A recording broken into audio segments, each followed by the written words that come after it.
उत्तराखंड के चुनावी महासंग्राम 2022 में चल रही चुनावी हलचल के लिए आज सहसपुर विधानसभा के था नामांकन वापसी का अंतिम दिन। जिस क्रम में आज कांग्रेस के जिलाध्यक्ष संजय किशोर के नेतृत्व में विधानसभा प्रत्याशी से नाखुश चल रहे पार्टी के निर्दलीय दावेदार प्रत्याशी को आज उन्होंने मनाकर एकजुट कर लिया और उनके साथ पहुंचकर आज चुनाव कार्यालय में पार्टी को उनके द्वारा समर्थन दिलाते हुए उन सभी नाखुश पार्टी के निर्दलीय प्रत्याशियों द्वारा लिया गया अपना नामांकन वापस। आज जो है सहसपुर क्षेत्र से जो है 2 नामांकन वापस हुए हैं, इसके बारे में आप क्या कहना चाहेंगे? मैं कहूँ सहसपुर क्षेत्र ने जो आज अपना उदाहरण वहाँ के कांग्रेस के हमारे नेताओं ने प्रस्तुत किया है वो एक ऐतिहासिक बात है। बिना किसी भी शर्त के और जिन्होंने जो प्रत्याशी रहे जिन्होंने कांग्रेस के लिए अपना खून पसीना एक करा, झंडा डंडा उठाया, लेकिन उसके बाद हमारी राष्ट्रीय अध्यक्ष सोनिया गांधी जी ने जो निर्णय लिया, जिनको अपना हाथ का निशान देकर भेजा, अपना प्रत्याशी बनाया, उसके पक्ष में आकिल भाई ने अपना नामांकन वापस लिया। जो हमारे प्रदेश के महामंत्री हैं अनीस अहमद, जो हमारे कांग्रेस के साथी हैं, उन्होंने भी अपना नामांकन वापस लिया। रमेश चंद आज़ाद जी जो हमारे कांग्रेस के वरिष्ठ साथी हैं, जिन्होंने बहुत योगदान कांग्रेस के लिए किया, उन्होंने भी अपना नामांकन वापस लिया।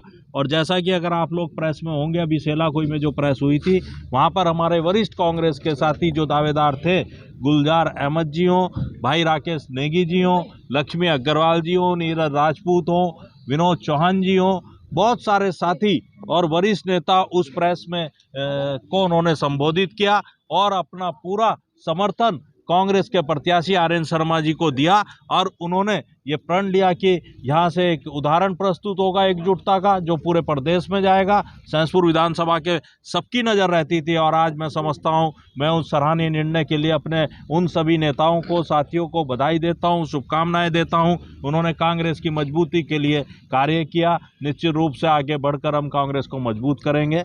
सर, अकील अहमद जी ने क्यों नामांकन भरा था? क्या गुट हो गए थे क्या कांग्रेस के? अकील अहमद जी वहाँ पर अपना चाहते थे कि भाई जो भी प्रत्याशी आए मैं उनके सामने अपनी बात रखूं, क्षेत्र के विकास की बात करूं। तो जब उन्होंने अपने क्षेत्र के विकास की बात, उनके राष्ट्रीय हाईकमान से भी उनकी बात हुई और प्रत्याशी ने भी उन्हें इंश्योर कराया कि इस क्षेत्र का विकास जी आपकी इच्छाओं के अनुरूप होगा, तो अकील भाई ने, जो प्रदेश के महामंत्री, ने निर्णय लिया कि हम पार्टी के सिपाही हैं और पार्टी के साथ खड़े हो गए। अकील अहमद जी कहते हैं यहाँ पे कोई दलाली भी होती है कांग्रेस में, कोई ऐसे ऐसे दलाल भी हैं। देखिए 50 तरह की बातें हैं, बहुत सारी बातें होती हैं। आदमी नाराज होता है तो बहुत सारी बातें कहता है। राजनीति हमेशा आगे की तरफ चलती है, हम पुरानी बातों को छोड़ के ही आगे बढ़ सकते हैं। पुरानी बातें होती रहेंगी तो फिर सास बहू का झगड़ा चलता रहेगा। जैसे जब कुछ शर्तों के आधार पर तो क्या शर्तें विकास की शर्तें हैं, उनकी आमजन की हितों की शर्तें हैं। वो शर्तें तो मैं कहूँ ऐसी शर्त तो हर किसी को लगानी चाहिए। अगर मैं जिला अध्यक्ष हूँ मुझे भी उस शर्त पे काम करना चाहिए, अगर आप हैं तो आपको भी उस शर्त पे काम करना चाहिए। मेरे पत्रकार बंधुओं की भी शर्तें वही होनी चाहिए, विकास की शर्तें होनी चाहिए। अकील अहमद जी ने अपना नामांकन वापस लिया, रमेश आजाद जी ने भी लिया। मैं उनका आभार व्यक्त करता हूँ कि उन्होंने कांग्रेस की नीतियों का समर्थन किया है और उन्होंने रात दिन परिश्रम किया है कांग्रेस संगठन के लिए। अवश्य मुझे मौका मिला है, लेकिन उनके भी बहुत बड़ा इस पर हक है और हिस्सेदारी है। हम सब मिलकर कांग्रेस के लिए काम कर रहे हैं, काम करते रहेंगे और विकास के लिए ये लड़ाई है हमारी व्यक्तिगत कोई मतभेद नहीं है। टिकट के बाद सब हम साथी एक हैं। सर, अकील जी का कहना है कि यहाँ पे तो परेशानी इतनी थी, उसको आप क्या दूर करेंगे? बिल्कुल करेंगे। हम सारे कांग्रेस जो है जन है, जब कांग्रेस की सरकार बनेगी तो हम शीशमबाड़ा से लेकर जो हमारे अकील भाई ने बताया है, जहाँ घरों का निर्माण नहीं हुआ है, शौचालयों का निर्माण नहीं हुआ है, सड़कों की हालत खराब है, छोई से लेकर रामपुर से लेकर टिमली से लेकर डलानी से लेकर कोटी से लेकर चंदमनी से लेकर हमारे भाऊवाला से लेकर हमारे धौलास से लेकर कुल्हाल से लेकर हमारे कुंजा ग्रांट, जितने भी हमारे ग्रामीण क्षेत्र हैं 56 ग्राम सभाओं में हम सर्वांगीण चतुर्मुखी विकास करेंगे। हमारे लिए क्षेत्र सब बराबर हैं। प्रति व्यक्ति जो हमारा सारे उस सहसपुर वासी हम सबके एक समान हैं। हम उन सब के लिए विकास के लिए काम करें। सर, रमेश चंद जी ने भी नामांकन अपना वापस जी, रमेश चंद जी का भी मैं बहुत आभार व्यक्त करता हूँ। उन्होंने होरावाला और अपनी ग्राम सभा के लिए भी अनेक विकास के कार्यक्रम किए, वो भी हमारे साथी हैं। और कांग्रेस के इस महायज्ञ में हम सब लोग मिलकर सब आहुति, आप देखेंगे इस सहसपुर में सबसे बड़ी जीत इस सहसपुर में होने जा रही है। सर, बीजेपी ने इतनी महंगाई करी है, इस पर क्या लगाम लगाएगी कांग्रेस सरकार? बिल्कुल लगाएगी। हमने सिलेंडर से लेकर हमने और चीज़ों पर हमने कि जो राज्य के टैक्सेस हैं उनको कैसे कम किया जाए जिससे आर्थिक बोझ कम हो सके, वो हम अपनी क्षेत्र की जनता को, उत्तराखंड की जनता को काम करेगी कांग्रेस पार्टी। अपना नामांकन वापस ले लिया, क्या कहना चाहेंगे आप? देखिए, कांग्रेस पार्टी के सभी हम लोग जो सिपाही हैं और जितने भी हमारे यहाँ पे जो है जो टिकट मांग रहे थे लोकल प्रत्याशी, हमारी लड़ाई टिकट तक थी। शर्मा जी भी उसमें शामिल थे। हम सब लोग टिकट मांग रहे थे पार्टी से, एक ही पार्टी से हैं सब लोग। शर्मा जी को टिकट मिला, पार्टी ने इन पर भरोसा जताया।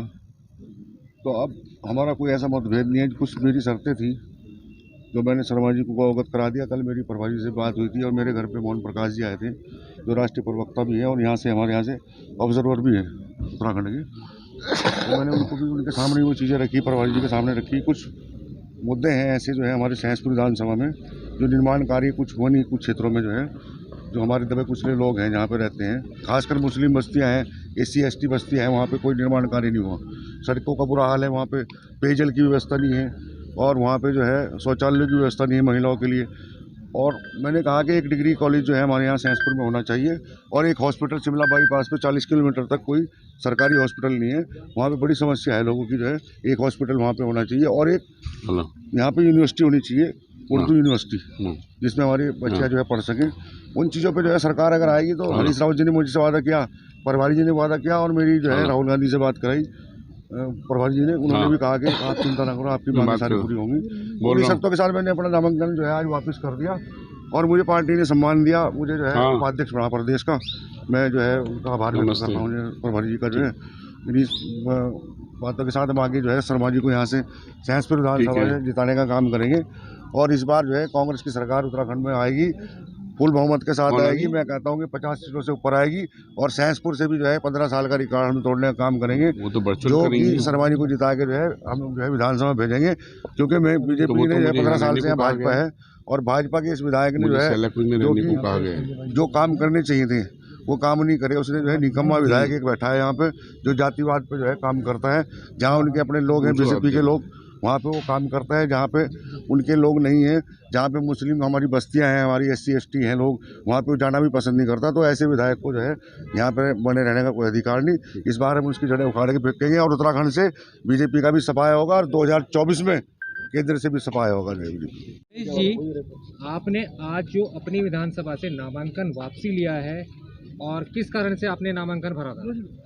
मैंने अपने क्षेत्र के विकास के लिए मैं प्रयासरत हमेशा से रहा हूँ।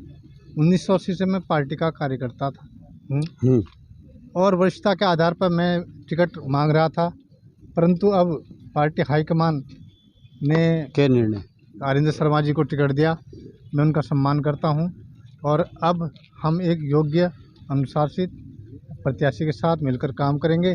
रही बात मेरे नामांकन करने की, मेरी जो पार्टी के अंदर जो मेरी योगदान रहा उनके प्रति मैं थोड़ी नाराज़गी थी।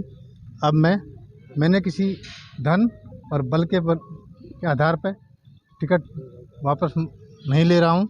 मैं केवल एक अच्छे योग्य नेता के रूप में हम आरिंदर शर्मा जी के साथ मिलकर सभी लोग क्षेत्र के विकास पर काम करेंगे और हम क्षेत्र को आगे बढ़ाने का काम करेंगे। क्या कोई दबाव था आपके ऊपर? नहीं, मेरे पास कोई किसी का दबाव, मैं किसी दबाव में आने वाला आदमी नहीं हूँ। मैं किसी के दबाव में नहीं। रही बात मेरे नामांकन करने की, अगर शायद मेरे पिताजी भी इस सीट पर खड़े होते मैं इनके विरुद्ध भी नामांकन करता।